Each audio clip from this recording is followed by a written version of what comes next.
Hi everybody, this is David and welcome to New RPG News. We have a lot of stuff to talk about today, from Disgaea 7 to Ys 10 to a Skies of Arcadia spiritual successor and even some Final Fantasy 16 demo dropping news. But first, let's have a word from our sponsor. This week's New RPG News has been brought to you by Tales of Vogar, a brand new indie RPG released for the PC over on Steam. If you'd like to try it out or add it to your wish list, a link to the store page can be found in the video description. Created as a passion project by a single developer over 15 years, this is a love letter to JRPGs new and old. You'll quickly find yourself immersed in the world building, storyline, and lovable characters, sure to keep you at the edge of your seat from start to finish. Although this is inspired by games of yore, it does have all the modern quality of life features that you've come to expect, such as a quest indicator to tell you where to go next, absolutely no random encounters, and no grinding needed, a turn-based battle system focusing on strategic decisions, and a really cool Suikoden-inspired base-building quest, where your home base changes based upon what allies you've recruited. Your choices actually matter here, and the ending changes based upon who you've recruited and what decisions you've made. This is short, tight, and to the point, and if you like what you've seen here, be sure to check it out and support all your small developers. And now with that, let's head on into the news. Well, that's a pretty sweet game if I do say so myself. I played it myself over on Steam. It was a lot of fun. Make sure you head on over there and wishlist it and buy it if you like what you saw. Also, this week there was a lot of news. We had the PlayStation Showcase, and we had the Marvelous Showcase, and then we had some rumors of Persona as well, and I covered all of those three topics in their own videos, so I'm not going to be going over those topics in today's news show. If you'd like to learn more about those though, please be sure to check out those videos that I released this week. And with that, let's get into the news. Who is this game for? Tales of Symphonia Remastered update is incoming. Here are the patch notes.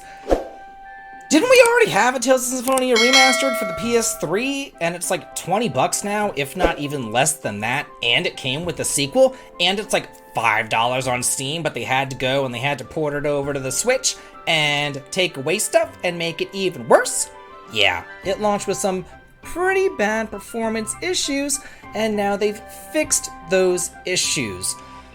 I still can't get over this though. Why do they keep on porting the same exact Tales games and not stuff like Grace's F or the Xillia duology or other stuff that needs to be translated and brought over to the West like Rebirth? Where are those games? Why Symphonia for the billionth time, and why in such a bad state? Now let's talk about some Disgaea. Disgaea 7 Vows of the Virtueless has pre-orders up and available for the PS5, Nintendo Switch, and PS4, and then there's some other little paraphernalia that you can get, like Fuji plush and oh good god, Piralika plush. There's a Faces of Hinomoto desk mat that you can grab, a Netherworld Warriors acrylic print, just some other cool stuff here. There is a more expensive edition, and then there's a cheaper edition down here. There's the limited edition for $100 down here, or up top, of course, after all the other stuff, because they want to hide the cheaper version, for about $160, you can get the limited edition here. So let's see what you can grab here on these pre-orders. Gosh, there's really a lot of stuff here, I must say. Look at this. It looks, oh god, it's like a coffee cup there? Really? There's a soundtrack available, The Art of War, so that's an art book. This must be the acrylic stand right there. There's that book. That's cute, whatever that little photo thing is. There's the box. Like, this is really, really nice. It also comes with the plushies right there. So that's, I guess, why this one's more expensive, because it does come with those plushes. So if you want both of those plushes, you're going to have to spend a premium. If you don't, then we can go down here and look at what the other versions come with, and it looks like it's the exact same stuff. We have a list right here.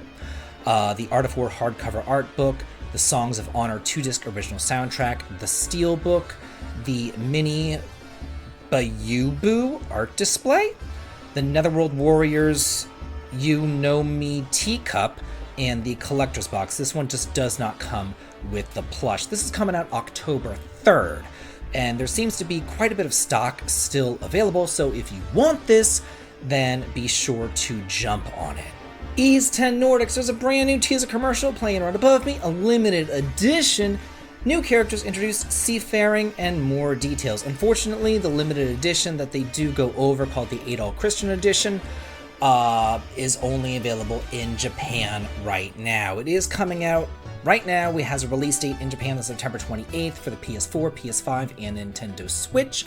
It's the 35th anniversary of the Ys series, but again, we do not have a Western release date, nor do we actually have any information on whether we're going to be getting this physically, or if a pre-order for something like this will be available on the Ys store. However, we do know that the Ys series is selling very well here in the West, so more than likely we will get something really cool like this. I certainly hope so. I mean, we just saw the cool Disgaea limited edition, so why wouldn't we get something for Ys if it's selling so great?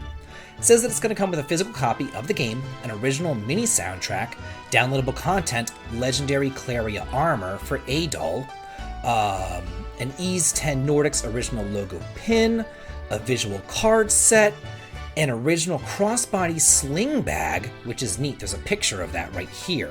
So it's like a backpack, essentially, that you get. That's pretty cool, if I do say so myself. And yeah, that it talks about some picards thing, but doesn't really have a picture for it. Yeah. So yeah, just kind of some cool stuff there. We have some new characters who have been introduced, another townsfolk, because remember, you don't actually play as these characters. You only play as Adol and his little girly friend right there. So we also have Mirabelle, another little townsfolk person, and then some mysterious people. We have Lila, a mysterious woman with the power of mana. And then we're introduced to the nameless old man. I thought this was kind of funny. Get introduced to a new character. He doesn't have a name, and he's just some old man. So I just thought that was pretty neat here. It then goes into a lot of the characters, the naval combat system, all that kind of stuff. So there really is a lot of stuff being shown off here in this article if you'd like to see it for yourself. It's pretty neat, and it goes pretty in depth into all the different things that Ys 10 has to offer. I, for one, am certainly looking forward to the next installment in the Ys series. It is one of my favorite action RPGs out there. Oh my gosh, who wants another Skies of Arcadia? I do! This is a classic JRPG-inspired Sky Ocean Wings for Hire. It's coming out for the PS5, Xbox, Switch, and PC. And oh my gosh, does this thing look frickin' good. Being developed by P-Cube and Octeto Studios, this is a Japanese turn-based RPG reliving the golden era of classic JRPGs with a touching, heartfelt narrative about the search for purpose and building friendships that last a lifetime. You're a captain of a ragtag crew of sky pirates. Yes! Strategic, stylistic, turn-based dogfights, just like in Skies of Arcadia. You can gather resources, upgrade your airships, and it is Studio Ghibli-inspired world. It says, stunning Japanese animation-inspired visuals make for diverse environments and memorable character designs. Discover new towns and cultures, and help solve local problems to gain their support and loyalty. Remember how you would fly around the world and you would like have discovery points and stuff like that in Skies of Arcadia? The same sort of thing! It says here, centuries have passed since the Great Scattering, a cataclysmic event that shattered the surface of the planet, throwing large portions of the land towards the skies. Yeah, there is no lower world, it's all in the upper world, it's all flying around in your airship. Oh my gosh, I am excited for this. This looks really freaking cool. And turn-based! Hell yeah! There's a new hyperdimension Neptunia game called Neptunia Game Maker R Evolution. We have a new opening movie for it. This is a Compile Heart Idea Factory game. It's a spin-off of the mainline Neptunia series. Right now, it has a release date in Japan of August 10th. No Western release dates announced so far. It's coming out for the PS4, PS5, and Nintendo Switch over there. If you think that this is something like a Mario Maker game or something like that, think again. This is a traditional RPG with battles and all that kind of stuff, except this time you're actually playing as the president of a game corporation, and he's trying to kind of like revive his failing corporation by creating like the best game that he ever can, with the help of the Neptunia girls. So that's what this one's about. If you're excited about this, let me know. Personally, I'm not. Nobunaga's Ambition Awakening details province war tactics and castle support. So this is a brand new game in the long-running Nobunaga's Ambition franchise that's been around, I think since like the SNES. I remember playing this as like a kid, renting it from the Video Wonderland, thinking that this was going to be like a great traditional turn-based RPG, and whatever I got was something incredibly complex. Anyway, this is coming out for the PS4, Nintendo Switch, and PC on July 20th worldwide. Not Japan only, this is worldwide. It does have some nice screenshots down here as well, and if you've played one of these games, you know what you're getting yourself into. This is taking place during the Warring States period, and you kind of have to like go around and conquer other shogunates and samurai and stuff, and, you know, rule Japan, essentially. I've played a few of these games, but every time I did, I could never really get into them because they were just way too complex, way too, like, numbers heavy, way too analytical, way too mathy for me. Whenever I play a strategy RPG, I want something like Final Fantasy Tactics, you know, where I could just get into a turn-based battle, have my job classes, and beat some bitches up. I don't want to have to, like, do math. You know what I mean? That's just me, though. Blue Protocol for the PC launches on June 14th in Japan. However, it was originally supposed to also come out this year in the West. It has been delayed till next year. However, pre-registration is available on the official website. It was going to be coming out for the PS5, the Xbox, and the PC in the second half of this year, but they announced that it's going to be delayed. However, there will be a PC closed beta testing held sometime this year in preparation for the Western release next year. Let's read about this game just to catch some people up on it. It says, it's a beautiful, cel-shaded multiplayer online action role-playing game that plays like an anime come to life. With an immersive and compelling story, options to fully customize your character, and 5 unique classes to choose from at launch, players can become the hero of their own fantasy adventure. And then it goes on to give more details about that. So if you're into MMOs and free-to-play games and stuff like that, be sure to check this one out. It does look beautiful. Me personally, I try to avoid MMOs because I get addicted way too fast, way too hard, and I just can't have that. Speaking of delays, Front Mission 2 Remake has been delayed to an unannounced date. It was going to be coming out on June 12th, just in a couple of days, but now it's been delayed to the third quarter of this year. They haven't given a date, they just said third quarter. So that's kind of unfortunate. This is due out for the Nintendo Switch. It seems to be a timed exclusive though, because the original Front Mission remake that just came out last year also was exclusive to the Switch, but now it is being released for multiple platforms. So if you don't have a Switch or you don't want to get it for the Switch, you might want to wait on this anyway. It will be a long wait though, and you should be able to get it for the platform of your choice. It's just kind of unfortunate this has been delayed, but they're saying it's for quality issues, and I'm okay with that. If a game is getting delayed for quality issues, I am definitely behind that. I hate whenever developers release games that are, you know, in just a really shoddy state. Nowadays, developers just love to get away with not really completing their games, you know, and just kind of releasing some half-assed thing. Well, I would much rather have a delay of a game to make it come out properly the first time than to have some crummy game come out only for them to patch it much later on. You can see Tales of Symphonia remastered for something like that. Because game developers, they get one chance with me. First impressions matter. And if you release a crummy game first, it's gonna get a crummy review. So good on them for this delay. Square Enix is doing what Square Enix does best, which is blackmailing their fans. They're saying, Live Alive 2 could happen if the remake sells enough copies. We know that it has sold at least 500,000 copies. But they're saying, hey, if it sells 1 million copies, I might go ahead and let the development team know that we may create a sequel. Yeah, you really have to read into these things. But they're saying, oh, you know, blackmail, blackmail, blackmail, blackmail. have to, milk the fans for everything, even if it's a really crummy game like Live Alive. So here is the exact quote. The question was, could there ever be a Live Alive 2? Okay, that was the question. The answer: if the Steam and PlayStation editions of the game can sell 1 million copies, then I would be very confident in proposing, not in making, in proposing a Live Alive 2 to the company.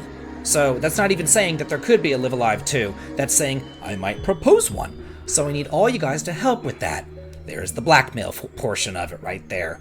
I know we probably didn't mean it that way, but that's how it comes off to me, at least. So, I mean, if you haven't played this one and you want to help them with this, go ahead and pick it up. I would recommend picking it up on sale.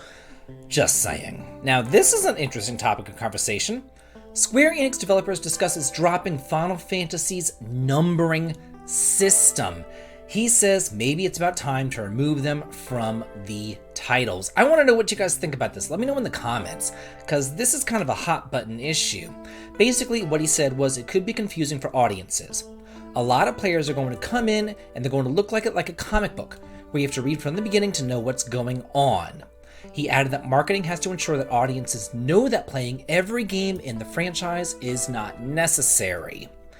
Then he went on to say it's something similar to like what the Legend of Zelda series, and that he has broached this topic with Square Enix before.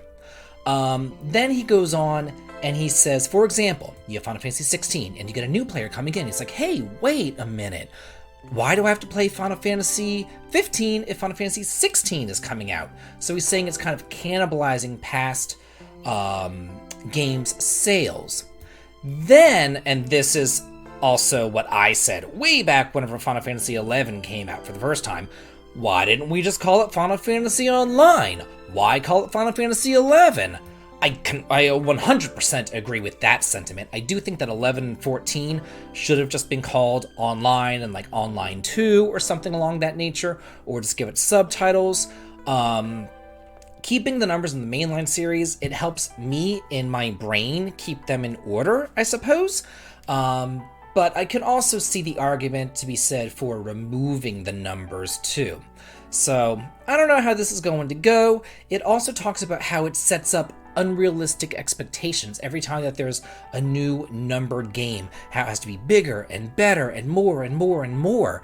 And if they got rid of the numbering system, maybe they can go into like spin-offs, maybe like a Final Fantasy HD 2D, and then like the Final Fantasy real-time action combat, a Final Fantasy turn-based spin-off. Maybe there might be more room for something like that. Let me know what you guys think about this in the comments. This is a really interesting topic. Speaking of interesting topics related to Final Fantasy 16 and things that I am happy about, there is no Final Fantasy 16 DLC planned. It is a one-off game. It is not going to have a day one patch. There is no DLC planned. This is a full, complete experience from beginning to end.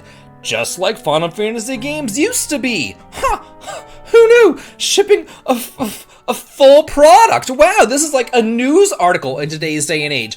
Oh, you mean you're actually going to complete the game? You're going to sell a full game? Wow, we need to make a news story about this. This is trend setting. We've never heard this before. Like, this is crazy to me that we live in this gaming day and age where whenever a developer wants to create a full, complete, 100% done game package, just like in the olden days, now it's a news story. It's like, God forbid somebody actually create a full, complete game. We have to have more DLC all the time.